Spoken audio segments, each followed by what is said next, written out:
sebuah kantor surat kabar sekitar tahun 60-an, orang-orang menunduk hormat pada pria tua berkaki pincang. Namanya adalah Kim Jang-han, atasan kantor tersebut. Pagi itu pihak Jepang menelpon dan melaporkan bahwa Pangeran Yong telah ditemukan. Pegawai yang mendengar kabar ini ikut senang dan menyuruh Jang-han untuk pergi mengurusnya sendiri. Malam harinya, Jang-han melihat foto lawas keluarga kerajaan Korea. Netranya fokus memandang putri kecil di sana. Ia adalah Putri Yi Do-hye, anak bungsu dari selir Raja Gojong, kaisar pertama Kekaisaran Korea.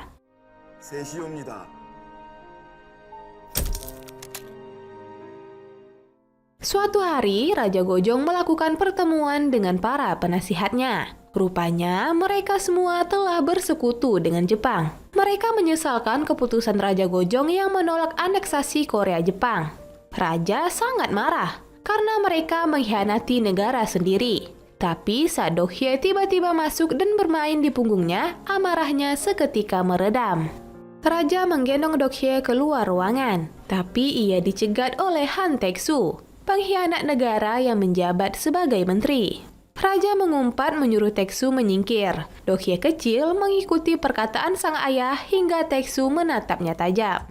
조선은 더 부강해질 것입니다. 이놈들의 이름은 역사에 남을 것이다. Hari berikutnya, orang kepercayaan raja bernama Kim Hwang-jin akan pergi ke Shanghai untuk minta dukungan politik. Ia juga akan membawa keponakannya bernama Kim Jang-han. Ya, betul sekali. Dia adalah Jang-han, pria tua yang kita lihat di awal film. Raja kagum dengan kepintaran Jang-han hingga ia menjodohkan Jang-han dengan Do-hye. Malam itu, setelah bertemu dengan Jang-han, Raja dihidangkan camilan seperti biasanya. Rupanya, minuman Raja telah diracun. Do-hye kecil yang kebetulan masuk ke kamarnya melihat sendiri bagaimana ayahnya sekarat sebelum akhirnya meninggal dunia.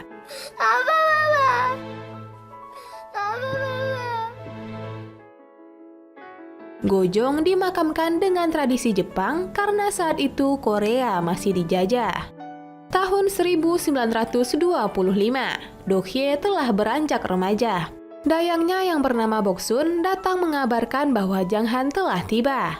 Setelah sekian tahun, akhirnya mereka bertemu kembali. Do-hye pun mengajak Jang-han bermain piano, memainkan lagu ciptaannya. Setelah bertemu Jang-han, Dayang Choi membawa kimono pemberian Taek-soo. Namun Do-hye adalah putri yang cerdik.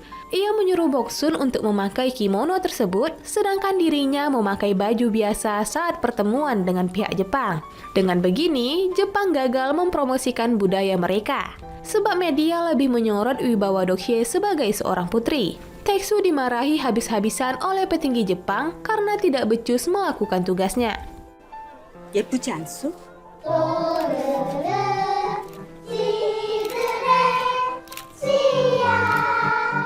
Do-hye kini jadi ancaman terbesar Kekaisaran Jepang. Setelah menyusun rencana, Taek-soo bertemu dengan penerus raja bernama Sunjong. Ia menyuruh Do-hye untuk belajar ke Jepang.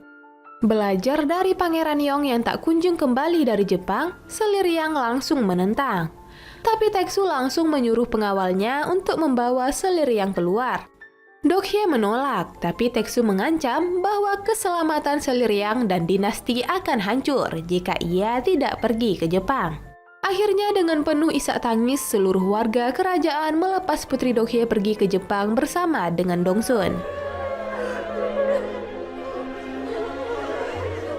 Scene kembali ke masa kini, tepatnya tahun 1961. Jang-han telah sampai di Jepang untuk menemui Pangeran Yong. Ternyata, ia terbaring kritis di rumah sakit ditemani istrinya bernama Yi Bangja, wanita keturunan Jepang. Kini mereka hidup dalam kesulitan setelah pemerintah menyita semua harta warisan seusai perang. Bangja juga tidak tahu di mana keberadaan Putri Do-hye saat ini. Jang-han pun pergi ke kediaman Pangeran Yong yang kini telah dijadikan hotel. Di sudut ruangan, ia terbayang Putri Do-hye sedang bermain piano.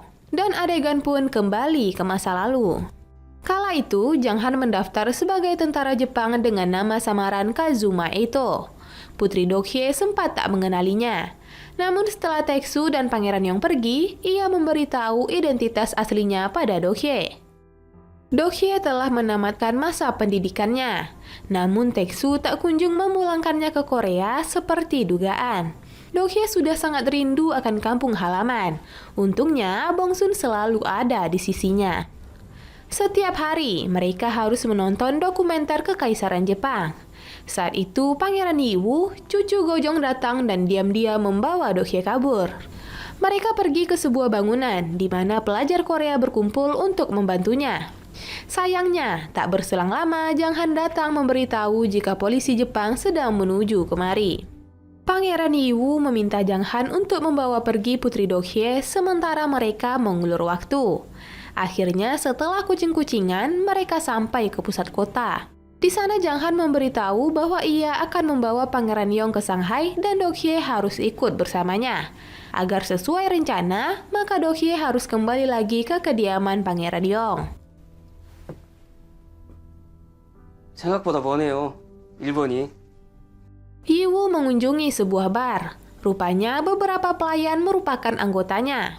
Di ruangan rahasia mereka, Yiwu bertemu dengan Jang Han dan Huang Jin.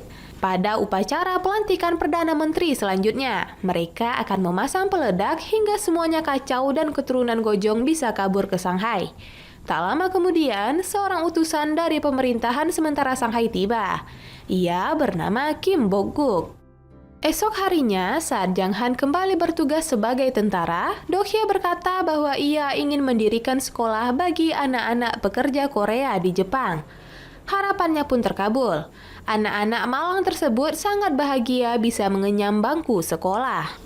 Berkat Jang Han pula lah, Dohye bisa menerima surat kembali dari ibunya yang selama ini selalu ditahan pihak Jepang. 너희들이 잘못 봤어. 여기는 옹주님이 아니요. 이쪽이요. 자, 웃어요. 하나, 둘, 셋. Keesokan harinya, Taeksu memerintahkan Dohye untuk memberi pidato semangat pada pekerja Korea yang memberontak di Daito Industri.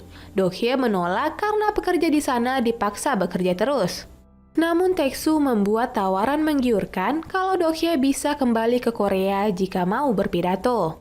Karena kerinduannya pada sang ibu, Dohye terpaksa menurutinya, walaupun hal ini sangat ditentang Jang Han. Sebab dengan demikian, Dohye terkesan pro-Jepang, padahal dia kebanggaan terakhir Kekaisaran Korea. Namun pada hari di mana ia akan berpidato, Dohye terdiam melihat anak kecil kehilangan beberapa jarinya, serta keadaan para pekerja lain yang sangat memprihatinkan. Lantas, ia mengganti pidato yang telah dikonsepkan Jepang dengan pidato semangat perjuangan.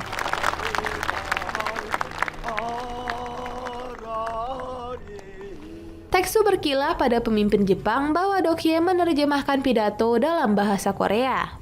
Semangat perjuangan pekerja tersulut. Mereka kemudian maju minta dipulangkan ke Korea. Semua tentara Jepang langsung menganiaya mereka. Taeksu yang emosi lantas menampar Dohye yang akan pergi. Untunglah Jang Han dapat menghentikan mereka. 명령이다. 내 말을 듣지 않을 셈이냐?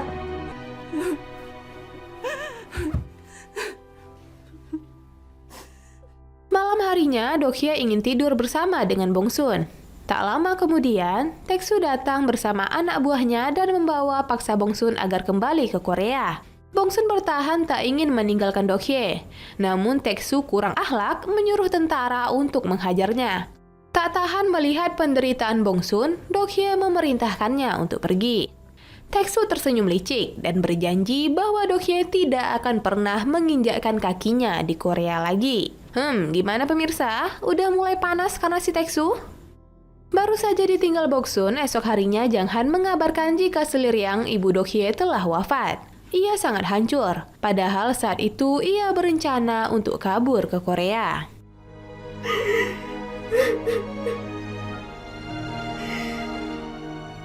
Beberapa hari kemudian, Taeksu bersama Jenderal Jepang menemui Pangeran Yong. Mereka berencana menjodohkan Dohye dengan So Takeyuki, pangeran dari Tsushima. Tapi Yong menolak karena Dohye masih berkabung dan ingin menjodohkan adiknya dengan orang Korea. Malam berikutnya, Dohye, Pangeran Yong, Yiwu, dan Yikon cucu Gojong yang lain berunding tentang rencana kabur ke Shanghai. Namun Yikon tidak setuju karena ia sudah betah dengan kehidupannya di Jepang. Walau begitu, mereka tetap menyusun rencana. Perundingan dilanjutkan esok hari. Mereka akan meledakkan bom saat upacara pelantikan Perdana Menteri. Hal ini akan dilakukan oleh Boguk, utusan pemerintahan sementara Shanghai. Saat itulah, Pangeran Yong akan kabur bersama Jang Han. Sementara Dokye dan Bangja akan pergi ke satu titik untuk bertemu dengan Pangeran Yong. 아니 그럼 내가 여기 못 하러 왔겠어요. 나 혼자 안 죽을 테니까 걱정하지 마세요. 예? Hari yang dinantikan telah tiba. Pangeran Yong telah berada di aula pelantikan, sementara Dokye dan Bangja pergi fitting baju pengantin untuk pernikahan Takeyuki dan Dokye. Di dalam ruang fitting, Dokye memberitahu rencana mereka pada Bangja. Di aula pelantikan, Boguk telah tiba. Jang Han diam-diam memberikannya tas berisi bom. Sesuai rencana, Pangeran Yong berpura-pura sakit dan turun panggung ditemani Jang Han. Saat semua petinggi Jepang hormat menghadap bendera, Bongguk melempar bom tersebut. Sayangnya bom tersebut meleset hingga tak langsung meledak. 천황폐에 대한 충성심이 아주 남다른 일가라고 봐. 형님께 말씀 많이 들었습니다. Bongguk ketahuan, namun sedetik kemudian bom meledak. Dalam kericuhan, Bongguk naik ke panggung menembak mati Jenderal Jepang. Namun saat ingin menembak Teksu, Bongguk lebih dulu tertembak hingga ia gugur di medan perang.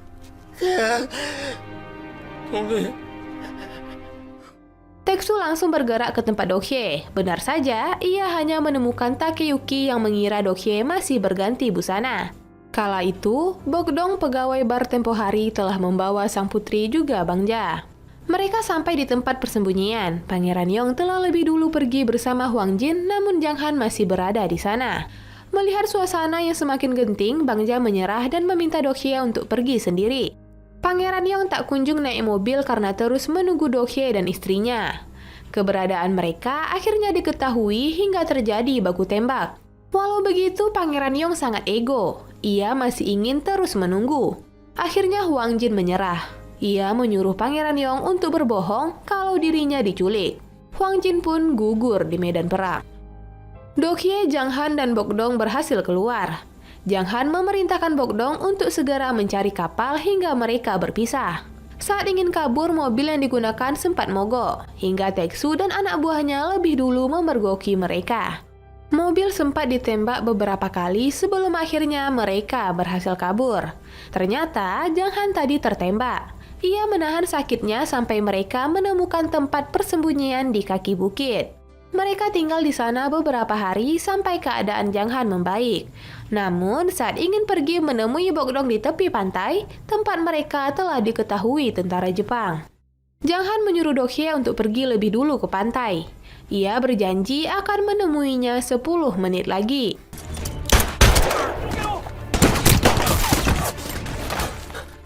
Sampai di pantai, Dokye melihat kapal Bogdong akan merapat.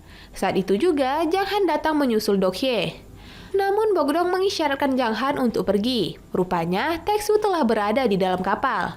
Ia langsung menembak dada dan kaki Jang Han hingga tumbang bersimbah darah. Itulah awal mula Jang Han kehilangan sebelah kakinya. Dokye histeris, namun ia segera diseret pergi.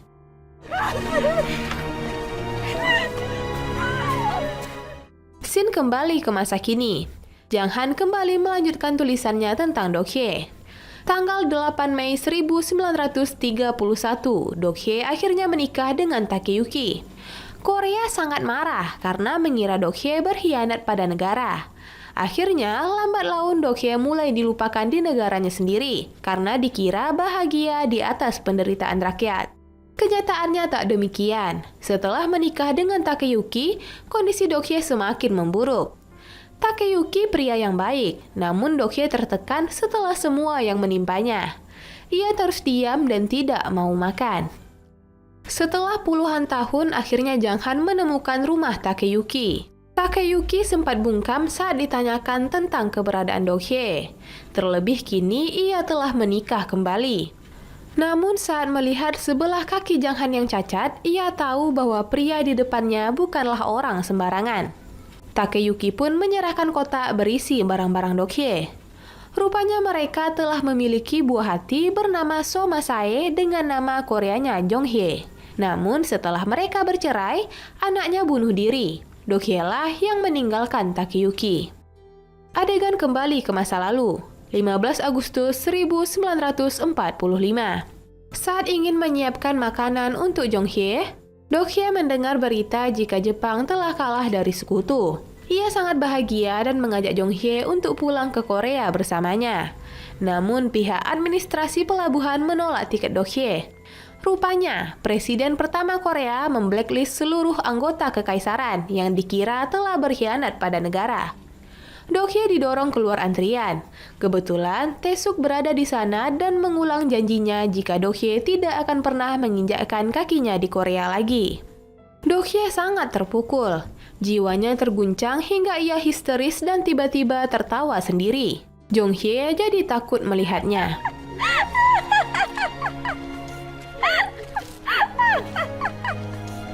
Scene kembali ke masa kini. Jang Han pergi ke rumah sakit jiwa ditemani Bok-dong. Di sana Dok-hye telah terkurung selama bertahun-tahun dan mencoba bunuh diri belasan kali. Bok-dong sampai menangis melihat kondisi Dok-hye di balik jeruji besi ini. Beberapa hari kemudian, Jang Han menghadiri konferensi pers KTT tentang normalisasi hubungan Korea dan Jepang. Saat sesi pertanyaan, Jang Han tak kunjung mendapat giliran hingga ia merampas mikrofon jurnalis di sebelahnya. Jang Han bertanya apakah Direktur Jenderal tahu tentang anggota terakhir kerajaan Korea yang dilarang pulang ke negaranya sendiri. Pertanyaan yang tak sesuai tema konferensi membuat Jang Han diseret keluar dari tempat acara. Setelah ditahan beberapa saat, Direktur Jenderal ingin bertemu Jang Han secara pribadi. Mendengar penjelasan Jang Han, Direktur Jenderal pun mengabulkan permintaannya yang ingin mengembalikan kewarganegaraan Dok-hye dan Pangeran Yong. 덕혜옹주가 누구요?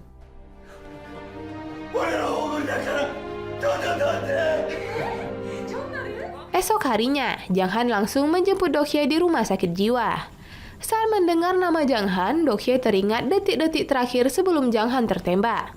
Ia mendadak histeris dan mengajak Jang Han untuk segera pergi.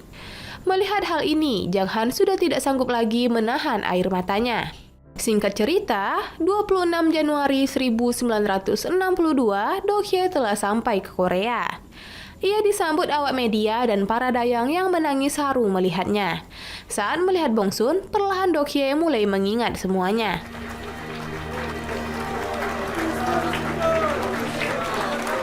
Di akhir cerita, ia mengunjungi kerajaannya yang kini telah jadi tempat wisata. Saat melihat pendopo utama, Dok-hye berhalusinasi bertemu ibu dan ayahnya. Jang Han menyadarkannya dan menemaninya minum di selasar pendopo. Yap, dengan begitu, cerita pun tamat. 덕혜야. Film The Last Princess adalah film yang diangkat dari kisah nyata tentang putri terakhir kerajaan Korea bernama Yi Do-hye. Setelah puluhan tahun, akhirnya Do-hye kembali ke tanah airnya. Ia meninggal dunia tahun 1989 pada usia 78 tahun. Kakak iparnya Yi Bangja tinggal di Korea bersama Pangeran Yong dan mengabdikan dirinya untuk pekerjaan sosial. Sementara Pangeran Yu yang memiliki andil besar terbunuh saat bom atom Hiroshima. Lain halnya dengan Takeyuki yang ditolak saat ingin mengunjungi Dok-hye tahun 1972 di Korea. Film The Last Princess termasuk jajaran film dengan biaya produksi termahal. Tak heran sebab mereka menggandeng aktor dan aktris kenamaan Korea. Sebut saja Son Ye-jin, Park Hae-il, Kim So-hyun, Shin Ri-ah, Yo Hye-yun, dan Lee Hyo-jae. Belum lagi lokasi film yang memang benar-benar diambil di dua negara. Dan masuk pada sesi penilaian. Film The Last Princess, UBR Entertainment beri rating 7,6. Like dan share ke teman-teman tersayangmu agar mereka juga ikutan tahu update film-film menarik ini. Dan jangan lupa subscribe channel UBR Entertainment. Kamsahamnida.